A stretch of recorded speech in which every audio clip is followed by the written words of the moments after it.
Welcome to the second of our count training videos. Now that you've been using hashtag tasks to track your time and count, several of you have asked about tracking time entries for tasks which are either not assigned to you, will be assigned in the future, or may be a one-off task. For example, one person asked about how to record their time for matching bank transactions for the current month when the only accounting task assigned to them was for the prior month and the workflow was still in the gather statement status. Another person wanted to add time to a prior month after the accounting workflow was marked complete because additional information had surfaced. There will also be occasional one-off tasks for which you may need to bill, but may not be associated with a particular workflow at the given moment. All of these can be handled easily in Count, so let's get started. For these individual time entries, start at your dashboard. If you are on another screen, you will need to click on the hashtag dashboard to take you there. From there, you will be able to see your timer. If your timer indicates currently not recording, as mine does here, you will click here to start.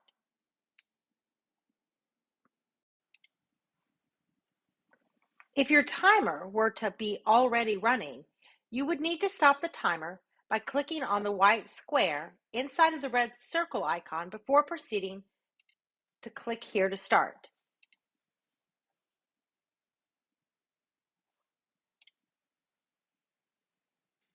After clicking click here to start, the Add Time Record box appears. You will select the client for which you are working. You can start to type their name or scroll through the drop-down menu to select the client.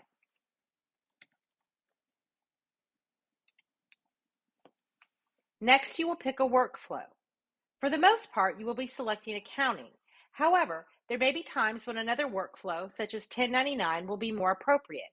If you have questions about the workflow, please ask Tina or myself. From here, you will select a status. If you are working in the accounting workflow, you will generally select bookkeeping, as that is your primary job function and will encompass most of the work you are handling for clients.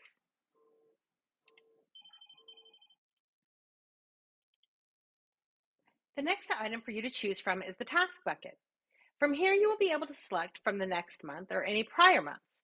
For example, the date today is June 8th and the current task bucket for accounting is May 2022.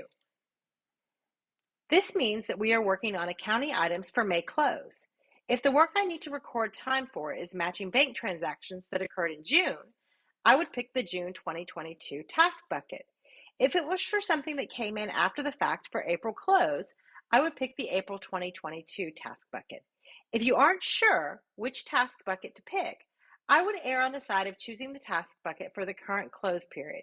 So for today, I would choose May 2022. However, for this particular client, because we've turned off the workflows, I can't do that. So we're going to pick April. From here, I would complete the note section of the time entry so that it is clear what was being worked on outside of the standard tasks assigned to you.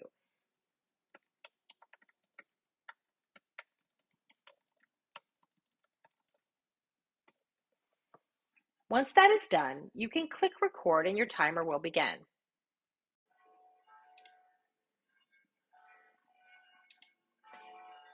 Using this Add Time Record feature is also a good way to record your non-billable time.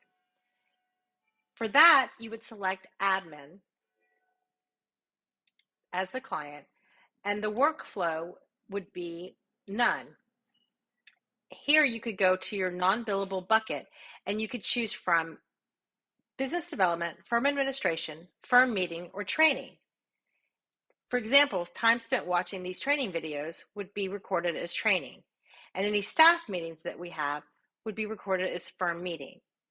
Firm administration could refer to cleaning out your email or any other non-billable items not associated with a client. You would set about recording your time in the same manner, noting what it was for and clicking record. After completing your work, return to your dashboard to stop the timer by clicking on the white square in the red circle icon. And that's it. Your time has been recorded. Please remember that you should be recording your time using hashtag tasks as much as possible, and recording your time in the manner illustrated in this video should be reserved for special situations addressed at the start. As always, let us know if you have any questions.